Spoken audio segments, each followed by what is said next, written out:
Huancas, soy villarrealina, soy médico, soy especialista en patología clínica y soy de la promoción 43, egresada. No sé qué promoción son. 61. 60. No somos muy lejanos, ¿no? Pero bueno, ya tengo más, he acabado muy joven, ¿no? He hecho la especialidad muy joven y he tenido la suerte y también de venir a dictar clase con ustedes, ¿no? Y fui una de las docentes más jóvenes que se nombró. Entonces, si a alguno de ustedes les gusta la docencia, en algún momento también estarán de la misma manera que yo enseñando a los futuros médicos pues, de la universidad, ¿no? El curso de microbiología es un curso muy bonito y muy interesante porque lo van a ver durante toda su vida. Desde que lo van a ver desde pregrado, lo van a ver hasta que sean médicos y si van a ser administradores, si quieren ser epidemiólogos, gestores, siempre van a ver la microbiología. ¿Por qué? Porque las infecciones nosocomiales, ¿no? Le van a pedir, por ejemplo, para implementar alguna medida de pandemias y son gestores, van a tener que conocer qué son los virus, qué son las bacterias, reconocer su estructura química, su tratamiento, la parte microbiológica.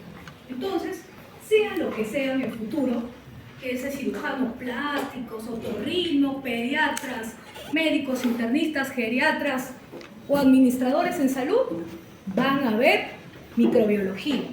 Así que yo siento y quiero que ustedes le pongan mucho énfasis a este curso.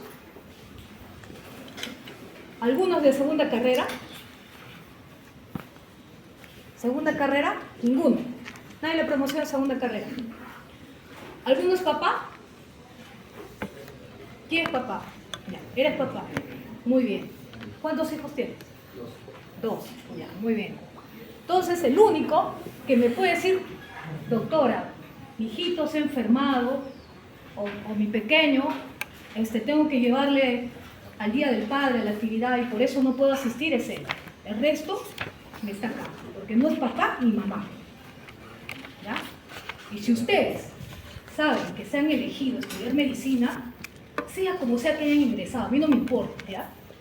Están acá como médicos, que son estudiantes de medicina y son de la Villarreal, Universidad Villarreal, acuérdense de eso. No me importa si ingresaron con puntajes iguales, por pregrado, CEPREV y no sé qué otras modalidades haya, si son primeros o últimos puestos, no me importa. Acá han venido a ser médicos y se olvidan, ¿ya? Se olvidan de todo, se olvidan de, no sé, las fiestas, las cosas que ustedes tienen planeado, que de la misma manera que ingresaron, si fue fácil, van a terminar la carrera, no es así. Porque desde acá, ustedes son responsables y ahorita, con toda la formación que se está viniendo de los abogados, ustedes saben todas las denuncias a los médicos, ¿qué está pasando? ¿Cómo estamos quedando? Antes los médicos éramos lo top. Todos querían casarse con un médico. Bueno, y a la doctora siempre le decían, le tenía miedo, ¿no? Pero ahora, ¿qué dicen? Cualquiera estudia medicina. ¿Por qué? Porque nuestros valores han cambiado. Nuestra ética ha cambiado, nuestra formación ha cambiado. Pero si ustedes ya están acá, en estas aulas, por lo menos en este curso, van a dejarse de cosas malas y van a ponerse derechos, a ser médicos, futuros médicos buenos. Porque no quiero verlos pues como el caso de esos doctores pues que están ahí luego lucrando con la medicina, haciendo corrupción, ¿no? La vacunagate, etcétera, ¿no? ¿Han visto eso, sí o no? ¿Salen en la televisión o no? Mal vistos, que gestionamos mal, que robamos dinero de nuestros pacientes. Así nos dice.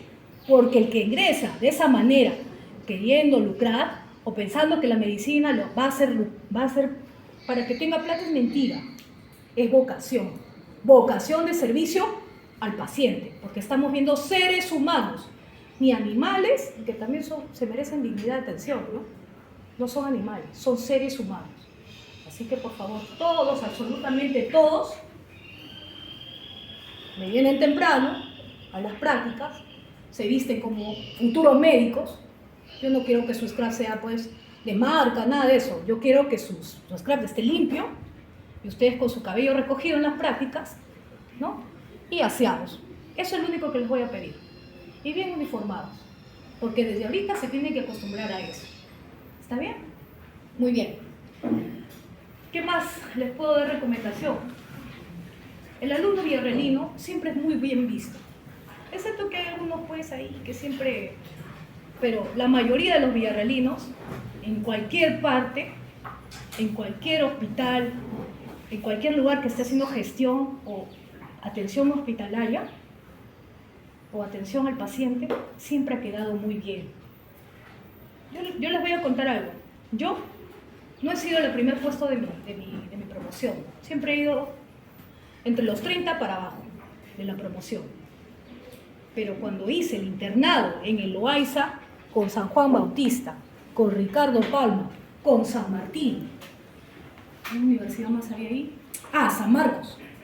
Los que respondíamos era Villarreal y San Marcos. El primer puesto de San Juan Bautista no sabía igual que yo. Así que ustedes acá adquieren nivel.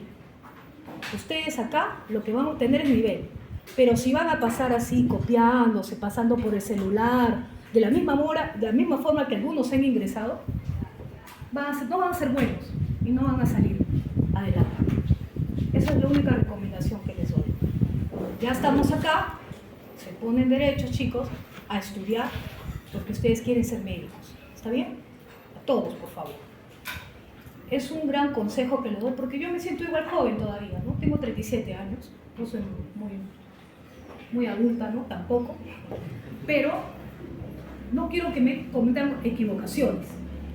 Y no quiero que dejen mal a mi universidad, a la universidad en la cual yo he estado sentado, en la cual ahora yo también siento que la represento muy bien. Muy bien, chicos. Esas son unas pequeñas palabras, sé que son fuertes, pero bueno. Espero que reflexionen, más que nada, recapaciten y se pongan las pilas en estudiar, ¿no? Sé que algunos de acá son hijos tal vez de médicos. Preguntarán, ¿no?, a sus papás cómo ha sido la formación antes. Muchas veces nos han llamado la atención, nos han dicho, tú no entras a la práctica porque no estás bien peinada. Había mi gran profesora Gambetta, y tenía razón, porque en sala de operaciones cuando tú entras, estás con los pelos afuera, te botan, y te botan feo. Entonces ya nos estaban formando antes para tener buenas costumbres, en este caso, y buenas conductas, porque el médico tiene que ser así. ¿Ah? Siempre tenemos que ser la élite de la profesión, no se olviden. Si nosotros nos desvirtuamos de eso, vamos a hacer quedar mal a todos, porque no hablan de un solo médico, no hablan del doctor. No van a decir el doctor es bueno, van a decir, mire, ese doctor egresado de la Villarreal se puso a hacer a vender cosas del hospital, cosas del hospital a los pacientes en su clínica privada. Así sale, egresado de tal. O tal doctor que fue egresado a la Villarreal, director de tal, le encontraron haciendo corrupción. Porque desde pequeñitos, donde si nos formamos a ser corruptos, acabamos a ser corruptos. Solo podemos nosotros canalizar nuestras enseñanzas y ya, sentarnos acá y decir, sí, yo quiero ser médico y quiero ser un médico de bien. Y tengo que estudiar. Porque los únicos depende de nosotros como profesionales, futuros profesionales de la salud, sacar adelante todo lo que está pasando ahorita en el pueblo, ¿no? Muy bien, muchas gracias. Bueno, yo sé que han tenido ya su reunión y su clase de estafilococo, ¿no?, con el doctor Saldarriaga, pero yo sé que muchos de ustedes han estado perdidos en alguna clase. ¿Por qué? Porque no han entendido algunos términos, no han entendido algunas cosas esenciales que necesitamos saber y básicas de la microbiología. Y yo les voy a explicar eso para que no estén perdidos en clase. ¿Está bien? Ustedes saben también que el doctor Cátara les ha explicado que el curso se ha reducido. Antes era anual y podíamos dictarle muchas clases como esas que podían hacerles entender las futuras clases de bacteriología especial, ¿ya? Entonces vamos a comenzar con esta pequeña clase, ¿ya? Requerimientos nutricionales, físicos, químicos, curva de crecimiento bacteriano en la parte de bacteriología. ¿Okay? Soy la doctora Ley, soy médico con especialidad, ya estoy nombrada acá y también estudié en otras universidades. Siguiente. Bueno, ¿cuál es el objetivo de la clase? Que ustedes adquieran conocimientos sobre los requerimientos nutricionales de las bacterias, tanto químicos como físicos. Y ustedes van a poder identificar, reconocer y saber cuáles son las fases de la curva del crecimiento bacteriano. Van a también saber cuáles son los factores que van a permitir este crecimiento y también vamos a hablar un poco sobre los medios de cultivo, ¿no? Si yo les hacía esta clase en virtual, no iban a entender nada, por eso necesitaba que sea presencial, ¿ok? Porque ustedes, ¿qué iban a hacer? Estaban a estar igual que Bob Esponja, o viendo memes en su celular y no iban a estar concentrados, ¿no? O también no me iban a poder interaccionar como en este momento, ¿no? Iban a estar todos agotados. Entonces, mejor, por eso prefería hacerle la clase presencial. Muy bien, siguiente. A ver, hijita, ¿cuál es tu nombre? Discúlpame. Estrellita, dime, ¿qué entiendes por esa imagen? ¿Pueden ver? Ciérrenlos para que puedan ver. Por eso necesito que, mira, ahí hay un montón de carpetas vacías. Y al que lo veo con el celular, le voy a preguntar.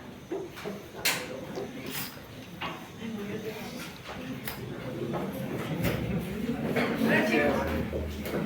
Muy bien. A ver, Estrella, cuéntame. Las bacterias se están huyendo. Las bacterias se están huyendo, muy bien. A ver, ¿qué más?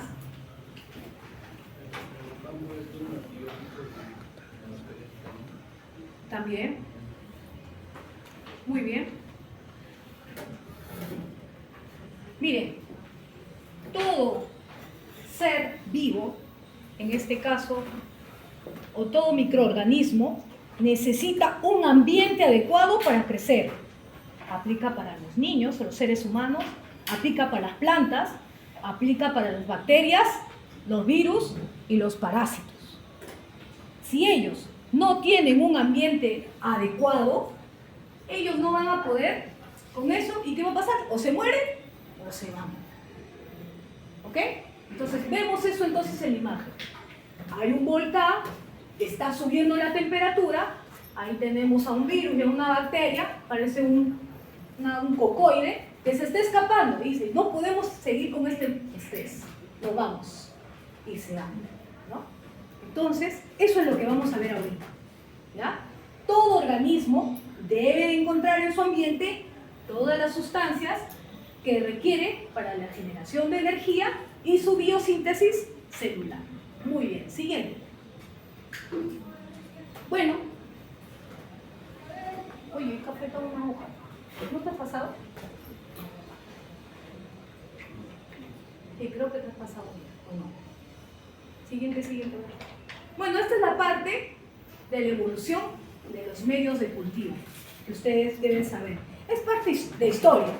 ¿Ya? Yo les voy a dejar ese cuadro para que ustedes lo puedan a revisar y analizar pues, cuál ha sido la parte histórica, cómo llegó Pasteur, ¿no? Tenemos a Julius Petriu, tenemos a Frederick Love, a Schurman, a un montón de científicos que han ido viendo cómo es que se han descubierto los reactivos, los medios de cultivo, las bacterias, las tinciones y todas las metodologías para poder identificar a los microorganismos. ¿Ok? Siguiente. Bueno, ahí sigue, hasta el 2005 sigue. Ahí estamos, tenemos hasta el 2012, ¿no? Que ya en el 2012 se ha ido implementando la automatización. Ya la microbiología no es como antes. Ustedes veían la microbiología convencional del sembrado en mi placa Petri con mi medio de cultivo. Luego de ello me ponía a hacer el trasplante o la resiembra de esta placa para obtener las hijas de esa bacteria y poder identificar, hacerle su antibiograma, etc. Ahora ya tenemos metodologías automatizadas que nos ayudan a identificar los diversos microorganismos. Muy bien, siguiente. Ahí está. Este cuadro es muy bonito. Todas las bacterias necesitan,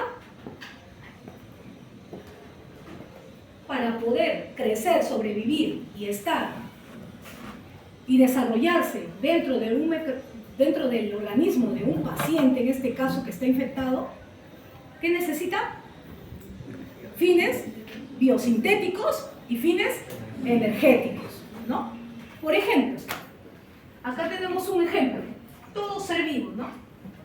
Este niño, este bebé, nació. ¿Qué necesitó primero? La leche materna para vivir los primeros 6 meses, ¿verdad?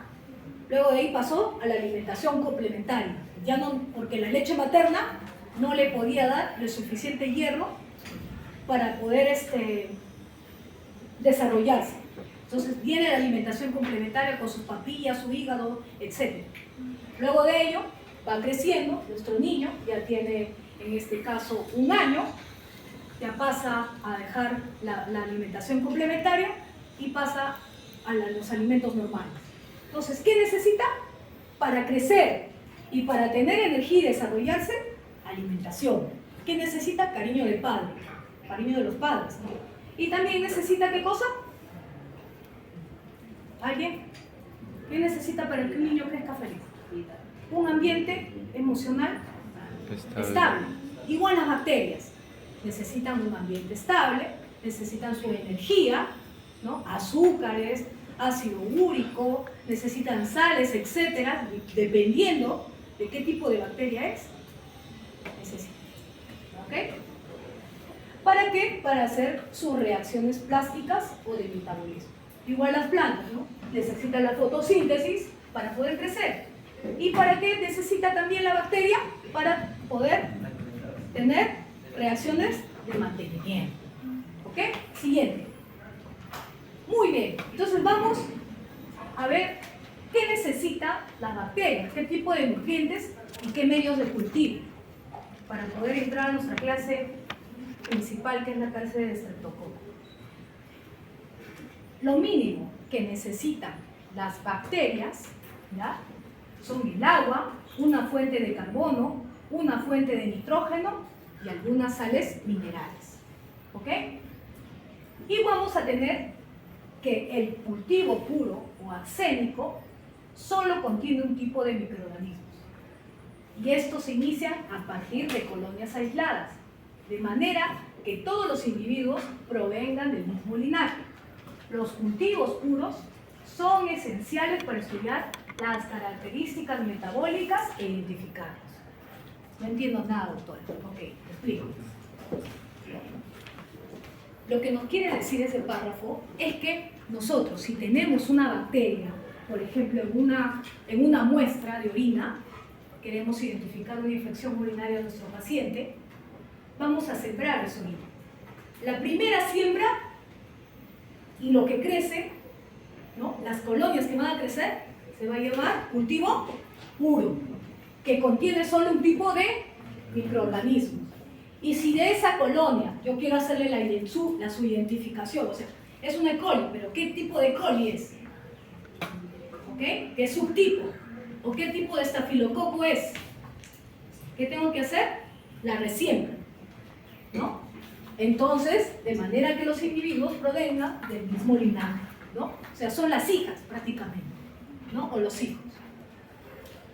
Y recuerden, la mejor manera de estudiar, en este caso una muestra, para saber qué microorganismo quiero identificar, son los cultivos puros, que son esenciales para poder estudiar las características metabólicas y poder identificar. Muy bien. Ustedes ya han pasado bioquímica, ¿verdad? Entonces, si yo voy a hablar de algunos componentes químicos, ustedes van a poder responder. ¿Qué significa la nutrición? Se denomina al conjunto de procesos por los cuales los seres vivos toman del medio sustancias que necesitan para su desarrollo, en este caso nutrientes, que requieran para su catabolismo, es decir, mantenimiento, y su anabolismo para su crecimiento. Muy bien. Entonces, acá tenemos esta pequeña tablita que ustedes pueden ver. ¿Cuáles son los nutrientes o requerimientos nutricionales principales? Tenemos al grupo CHO, ¿no? También en este caso al potasio, al magnesio, al fierro, al calcio y entre otros, ¿no? O sea, en este caso, estas células nos van a ayudar porque algunas bacterias necesitan este tipo de componentes para poder hacer anabolismo y catabolismo. ¿Okay? Se pueden encontrar en forma de iones orgánicos, en agua, pequeñas moléculas, macromoléculas, y que tienen un papel ya sea estructural o funcional en las células de las bacterias. Muy bien. Siguiente, por favor. Muy bien. ¿Y cómo es que estas bacterias consiguen su alimento? ¿No? Ustedes van a ver, dependiendo de la forma en que esta bacteria obtiene su alimento, va a tener un nombre. Y ustedes lo pueden ver. Si son litótrofas, vienen de hierro piedra, necesitan sustancias inorgánicas como el ácido sulfídrico, el azufre elemental, el amoníaco, el ion nitrito, el fierro y otros. ¿Ok? Las organografias que necesitan compuestos orgánicos que son carbohidratos, hidrocarburos, lípidos y proteínas y entre otros. Las autótrofas. ¿A qué se llaman autótrofas? Son aquellas que crecen sintetizando materiales orgánicos a partir de sustancias inorgánicas tales como el CO2. Y también tenemos a las heterótrofas, ¿no? Que su fuente de carbono es orgánica, y las más utilizadas es la glucosa, ¿no? El monosacárido de glucosa. Las fotótrofas es las que necesitan luz para poder crecer y se alimentan de luz. Siguiente. Las protótrofas, cuando no son exigentes, y estas de lo que sea se alimentan, ¿no? Tenemos a las mixótrofas, aquellas que pueden pasar de estadios autotróficos a heterotróficos y viceversa, dependiendo de las condiciones en las que se encuentra. Estas son las más peligrosas, las que tienen esta forma de obtención de energía, porque son las que se pueden sobrevivir a todo. Te quitas el alimento, sobreviven. ¿Ok? Se adaptan. Y las auxótrofas, cuando se comportan de manera exigente frente a algún requerimiento nutricional exógeno. Y también están relacionados usualmente cuando estas hacen mutación genética. Muy bien. Siguiente. Muy bien, ahí está. Todos los elementos en los cuales podemos encontrar que forman parte de la nutrición bacteriana. Se los dejo para que lo puedan leer. Vamos avanzando. Tenemos al agua, al dióxido de carbono. Muy bien. Siguiente. Tenemos al nitrógeno. Acuérdense bastante del nitrógeno y el azufre. La mayoría de las bacterias necesitan eso. Y acuérdense de lo que dijo el doctor Saldarriaga. Habló de ¿qué? Del estafilococo. ¿Y el estafilococo qué le gusta? La sal, el sodio. Es un elemento metálico perteneciente a los alcalinos del grupo, de la tabla periódica. Y lo podemos ver que hay bacterias como el ion sodio. Según la preferencia del microorganismo, este elemento se clasifican en halófilos, porque les gusta la sal. ¿Ok? Siguiente. Muy bien, ahí está el fósforo, las sales minerales, el catión proveniente del potasio, el calcio, los cationes ferrosos y férricos, y ahí están las funciones que cumplen en las bacterias. ¿Verdad? Muy bien, siguiente, por favor. Creo que se repite esta diapositiva. Muy bien, entonces vamos a hablar de crecimiento bacteriano. Esto es muy importante porque en la práctica de microbiología lo vamos a observar. Es que se define, a ver, ayúdame, a ver, tú por favor, lee por favor, ¿qué dice el crecimiento bacteriano? Se define como el crecimiento de cualquier sistema biológico al aumento de la masa celular que impide su multiplicación.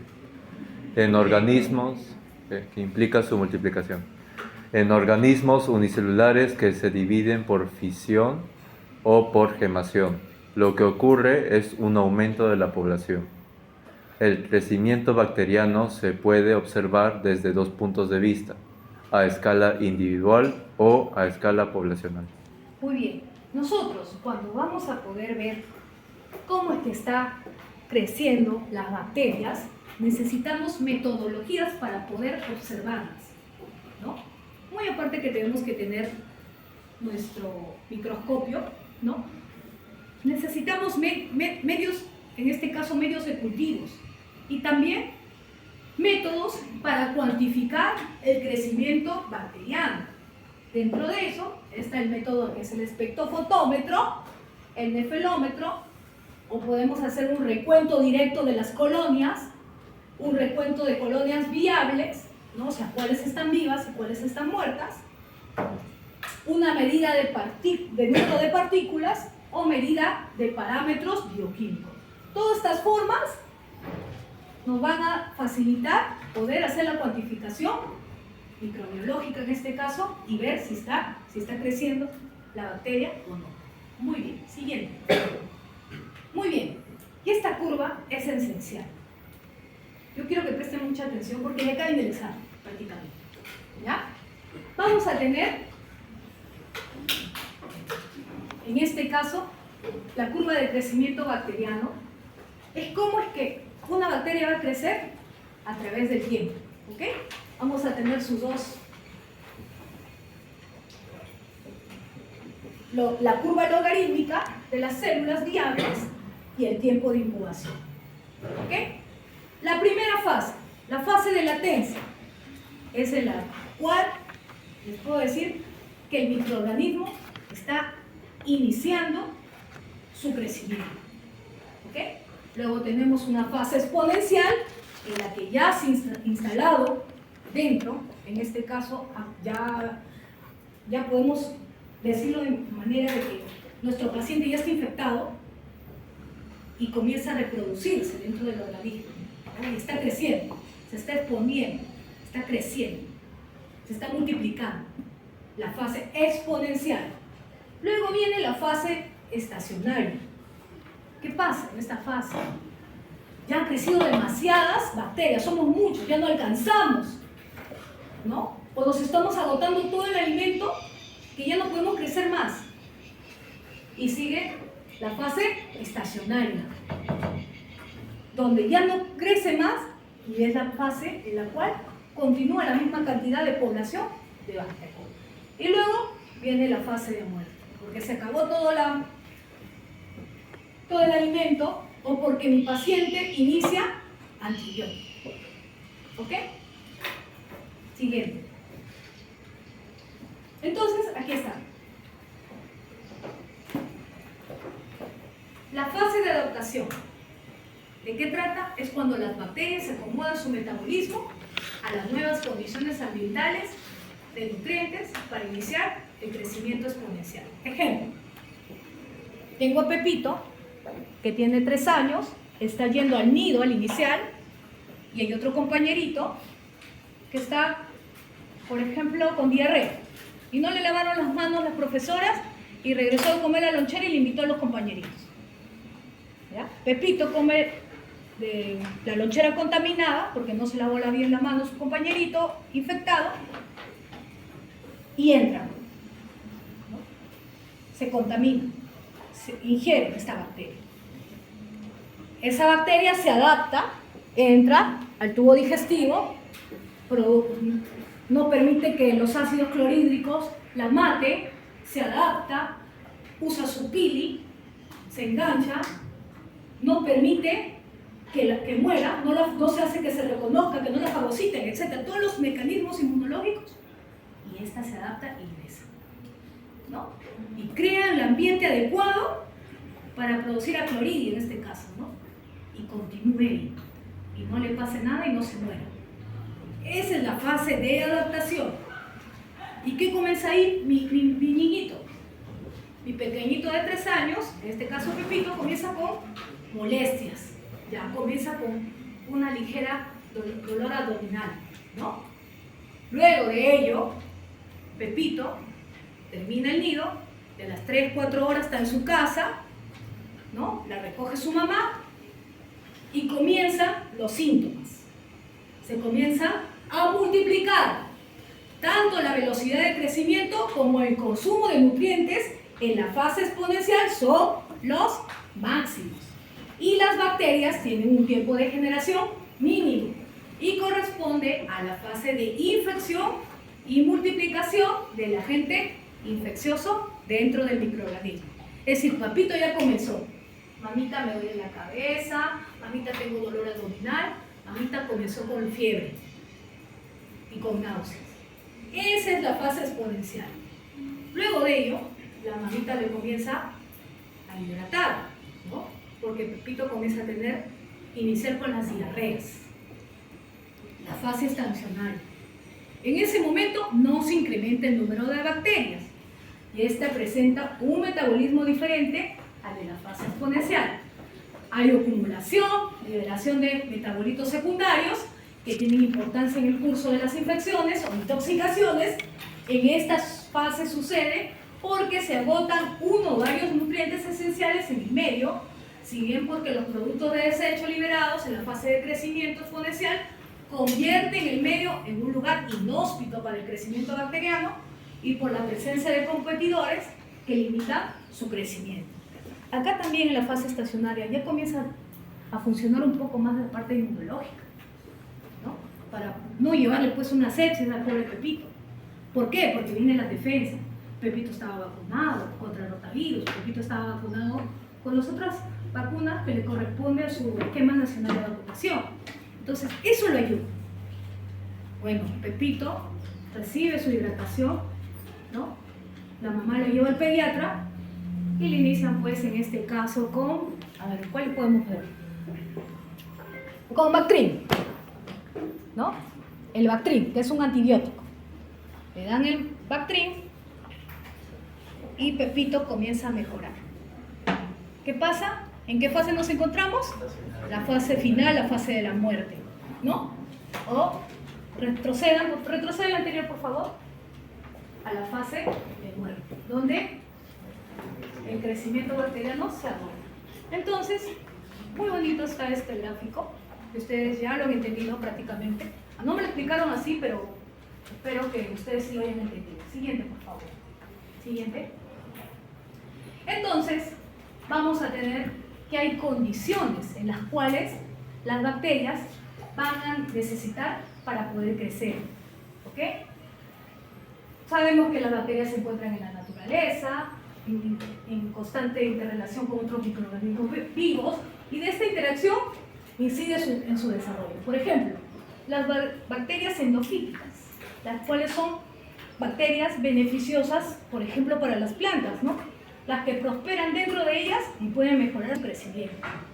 Esto puede relacionar con una mejor absorción de nutrientes que regula el crecimiento y la síntesis de las fitohormonas relacionadas con el estrés. Otro ejemplo, tenemos bacterias en el intestino que nos ayudan ¿a qué? Por ejemplo, formar la masa fecal, ¿no? Que son beneficiosas, ¿para qué? Para no estreñir. Entonces, bacterias también, no todas las bacterias son malas. Por eso, en la microbiología vamos a ver las bacterias con importancia médica, porque si vamos a ver microbiología en general, ustedes no van a ser biólogos, ustedes van a ser médicos, ¿ok? Vamos a ver,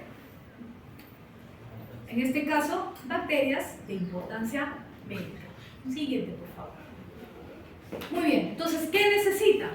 Bueno, necesita temperatura para crecer, ¿no? Cada microorganismo existe una temperatura de crecimiento adecuada. En ese sentido se observa una temperatura mínima por debajo de la cual no hay crecimiento. A temperaturas mayores se produce un incremento lineal de la velocidad de crecimiento hasta que se alcanza la temperatura óptima y por encima de esta la velocidad decae bruscamente y se produce la muerte celular. Es decir, que cuando yo voy a clasificar a las bacterias de acuerdo a su necesidad de temperatura, vamos a tener esta clasificación. Los psicotrófos o psicotolerantes, ¿no? Que necesitan una temperatura mínima de -5, pueden crecer en una temperatura óptima de 0 grados y hasta de una temperatura máxima de 35 grados. Las psicrófilas de 0 grados, la temperatura óptima es de 12 a 15 y la temperatura máxima. Tenemos a las mesófilas, ¿no? Observen que pueden estar dentro de temperaturas de 20 a 42 grados, siendo 35 y 37 de temperatura ambiente óptima. Las termófilas, que le gusta el calor, 42 grados, óptima 56 y máxima 80. Las hipertermófilas, es decir, que pueden soportar temperaturas mínimas de 60 grados, 80 y más de 110. Los termótrofos, que son entre 15 a 20 grados centígrados, de 30 a 40, y su temperatura máxima de 45 a 50. Es decir, cada bacteria va a tener una característica peculiar de qué tipo de temperatura necesita. No todas son iguales. ¿Okay? ¿Por qué? Porque cuando nosotros hagamos la práctica, ustedes se van a dar cuenta que algunas las tenemos que incubar a temperatura ambiente y otras necesitan una incubadora de 42 grados. Otras necesitan una incubadora de 60 grados. ¿Ok? Siguiente. Ahí tenemos ejemplos, por ejemplo, ¿no? En este caso, el Flavobacterium, las pseudomonas y las listerias pueden sobrevivir en ambientes de temperatura de 0 a 20 grados, ¿no? La E. coli, el estreptococo, entre 25 a 50 grados, el Bacillus, el Lactobacillus, entre 50 hasta 70 grados, los Thermococcus celer, hasta casi 90 a 100 grados, y el Pyridoctinium rocki, que es hasta más de 110 grados. ¿Ok? Entonces, en este caso, las bacterias van a necesitar, ¿no?, temperaturas adecuadas, dependiendo qué tipo de bacteria es. ¿Ok? ¿Qué más? Necesita también el pH. Algunas son acidófilas, otras son neutrófilas, otras basófilas. Ejemplo, las arqueas, en este caso, van a tener un pH entre 1 a 3, los hongos van a tener de 3.5 a 5, la mayoría de los microorganismos van a rondar entre 5.5 hasta 7.5 a 8, ¿ok? Y el género víbreo, acuérdense porque esta también es mi teoría, ¿ya?, entre 8.5 hasta un pH 11. Y los bacillus, pues, hasta más de 11, ¿ok? O sea, van a ser acidófilos o alcalófilos, ¿ok? Siguiente, por favor. Entonces, para poder saber cómo es que crecen estos medios de estas bacterias, habíamos hablado que necesitan medios de cultivo, ¿ok? En este caso, vamos a tener que clasificarlos, ¿ya? ¿Por qué? Porque hay medios de cultivos que no son selectivos y otros que son selectivos, ¿ok? Y otros también que son enriquecidos. ¿Qué significa ser enriquecido? Que tienen algún tipo de vitamina, conductor, suero o algún tipo de sangre para poder llamarse enriquecido, ¿ok? Los no selectivos, como ustedes pueden observar en la diapositiva, son la sangre, que contiene un suero, hemoglobina, factores de crecimiento como el GES, el 5, aminoácidos y vitaminas, y entre otros. O sea, ahí, en los no selectivos, crecen todas las bacterias, hongos, todo. ¿Ok? Crecen todas las bacterias y hongos también pueden crecer. En los selectivos, no. En los que son selectivos, tienen desde moderada a alta selectividad, ¿ok? Y se van a clasificar y van a tener añadidos sustancias que van a inhibir el crecimiento de cierto grupo bacteriano, permitiendo a la vez el crecimiento de aquellas que se desea seleccionar. Por ejemplo, el cristal violeta, que inhibe las bacterias gram positivas, ¿no? Otro, por ejemplo, cuando hablaron con el doctor Saldarriaga, que es igual, el mannitol salado, que tenía sal, altas cantidades de sal, que permitía solo que crezca aquí, el desarrollo. ¿Okay? Ese es un medio que selectivo. Y los enriquecidos, pues, son medios que tienen cofactores, sueros, tejidos animales, hígado, cerebro ¿cómo se llama? De animales, en este caso triturados, hechos en polvo, para poder crecer, en este caso bacterias mucho más exigentes. ¿Ok? Muy bien. Siguiente, por favor. Muy bien. Aquí tenemos uno de aquellos medios de cultivos que no es selectivo. No selectivo. Es el agar lento. Ustedes pueden ver que a la izquierda, en este caso, sí, pues, izquierda acá. ¿Ya? Izquierda, ¿no? Es un medio CLEP que no se ha hecho una siembra.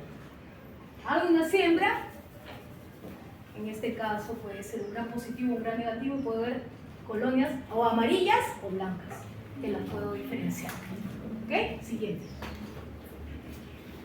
Tenemos como un agar nutritivo, al más conocido, el Müller-Hinto, ¿no?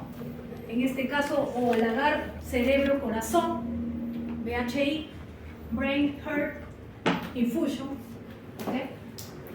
Que está sin sembrar, ¿no? Ahí está. Es un medio de cultivo no selectivo, utilizado para el aislamiento, recuento de sus microorganismos que tienen requerimientos nutricionales escasos. Su uso está descrito principalmente para procedimientos en el análisis de alimentos, aguas y otros materiales de importancia sanitaria. Tienen pluripeptona, extracto de carne, aportan nutrientes para el desarrollo bacteriano, tienen pequeñas cantidades también de cloruro de sodio, mantienen el balance osmótico y el agar es el agente solidificante y puede ser suplementado algunas veces con sangre bovina desfibrinada estéril para favorecer a algunos microorganismos exigentes en sus requerimientos nutricionales. En este caso, acá podemos, cuando le echamos sangre, podemos ver las reacciones hemolíticas. Se hacen hemólisis o no hacen hemólisis en sangre. ¿Ok? Siguiente, por favor. Luego tenemos otro que también es un agar nutritivo, el agar Triptona soya, ¿no? El TCA, que sirve como para la brucela, el Corynebacterium, la listeria, la Listeria y el Vibrio. ¿Ya? Ahí está. Siguiente, por favor. El agar sangre es un medio no selectivo, compuesto por un agar base que contiene una fuente proteica en la cual se agrega de 5 a 8% de sangre ovina. El agar sangre permite el crecimiento de la mayoría de bacterias gram positivas y gram negativas, acuérdense. Y nos permite verificar capacidad hemolítica para poder diferenciarlas. ¿Ya? ¿Y qué vamos a ver? Si es que hay una hemólisis verdosa, es una hemólisis alfa. Si hay una hemólisis, en este caso clara, no se ve muy bien el proyector, ¿no? Es una hemólisis total, una hemólisis beta. Y si tenemos una hemólisis parcial o nada, prácticamente, es una gamma, ¿ok? Entonces, verde, blanco, ¿no? Y en este caso rojo, porque no hace ningún tipo de hemólisis. ¿A qué bandera se parece? ¿Qué me dicen? Verde, blanco y rojo. Italia. México, pues. También. Acuérdense entonces de eso. Esa es la memotecnia. Okay. ¿Ya? La bandera de México, ¿no? Verde, alfa, beta, gamma. Y lo ponen como la banderita. ¿Ok? Muy bien. Se le toman el examen. Siguiente.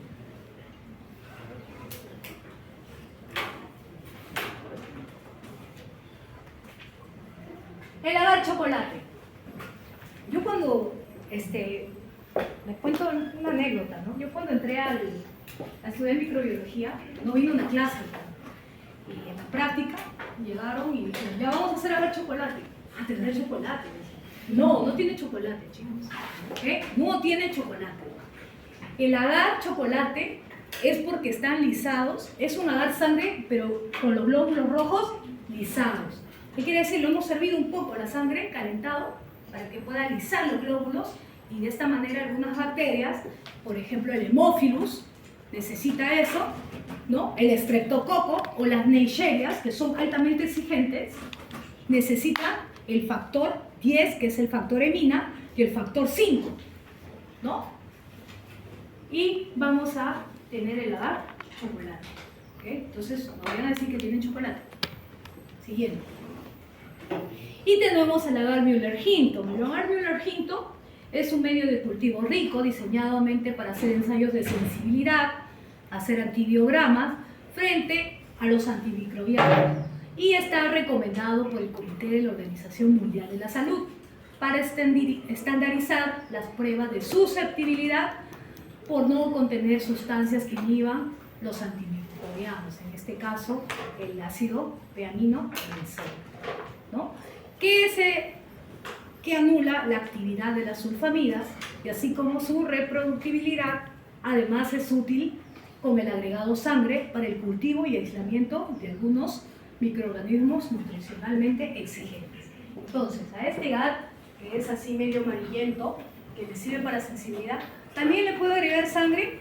¿Para qué? Para que pueda, por ejemplo, ver la sensibilidad en el Streptococo o en la Neisseria, etc. ¿Ok? Que necesitan eso. Siguiente, por favor. Creo que tocaba, ¿no? Y tenemos al famoso Macombi, que es también un agar selectivo, ¿ok? Porque tiene altas cantidades de sal biliar y cristal violeta que van a inhibir todas las bacterias gram positivas y algunas gram negativas exigentes. Y lo vamos a diferenciar por la lactosa, que proporciona la única fuente de carbono para el desarrollo bacteriano. ¿Ok? Siguiente. Luego tenemos pues el que han visto, el agar mannitol salado, es también un agar selectivo y que nos sirve para poder identificar, en este caso, y hacer recuento de Staphylococcus aureus, tanto en productos alimenticios, productos farmacéuticos, cosméticos, y es un medio altamente selectivo por su alta concentración salina. ¿Ya? Muy bien. Y ustedes, como pueden ver, acá hemos identificado, ¿no? Acá tenemos nuestro mannitol salado, que es un color medio color cereza, ¿ya? El medio de cultivo, limpio.